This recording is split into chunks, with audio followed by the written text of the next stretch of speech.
ದಿನವಿಡೀ ಕಾರ್ಯಾಚರಣೆ ನಡೆಸುವ ಮೂಲಕ ಚಿರತೆಯನ್ನು ಕೊನೆಗೂ ಸೆರೆ ಹಿಡಿಯಲಾಗಿದೆ. ಉಡುಪಿ ಜಿಲ್ಲೆಯ ಹಿರಿಯಡ್ಕಪೇಟೆಯ ಸಮೀಪದ ಮನೆಯೊಂದರಲ್ಲಿ ಚಿರತೆ ಕಾಣಿಸಿಕೊಂಡಿತ್ತು. ಚಿರತೆ ಅವಿತಿರುವ ಮಾಹಿತಿಯನ್ನ ಅರಣ್ಯಾಧಿಕಾರಿಗಳಿಗೆ ನೀಡಲಾಗಿತ್ತು. ಚಿರತೆ ಇರುವ ಸಂಗತಿ ತಿಳಿದು ಸ್ಥಳೀಯರೆಲ್ಲ ಬಂದು ಮನೆಯ ಸುತ್ತಮುತ್ತ ಸೇರಿದರು.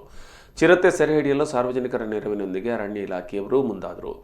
ಆದರೆ ಎಷ್ಟೇ ಪ್ರಯತ್ನ ಪಟ್ಟರೂ ಮನೆಯೊಳಗೆ ಅವಿತು ಕುಳಿತಿದ್ದ ಚಿರತೆಯನ್ನು ಪತ್ತೆ ಮಾಡಲು ಸಾಧ್ಯವಾಗಿಲ್ಲ. ಅರವಳಿಕೆ ತಜ್ಞರು ಸ್ಥಳಕ್ಕೆ ಬಂದು ಚಿರತೆಗೆ ಚುಚ್ಚುಮದ್ದು ಹಾಕಲು ನಡೆಸಿದ ಒಂದೆರಡು ಪ್ರಯತ್ನಗಳು ವಿಫಲವಾದವು. ಸಂಜೆಯ ವೇಳೆಗೆ ಕೊನೆಗೂ ಚಿರತೆಗೆ ಚುಚ್ಚುಮದ್ದು ನೀಡಿ ಪ್ರಜ್ಞೆ ತಪ್ಪಿಸುವಲ್ಲಿ ಅರಣ್ಯಾಧಿಕಾರಿಗಳು ಯಶಸ್ವಿಯಾದರು.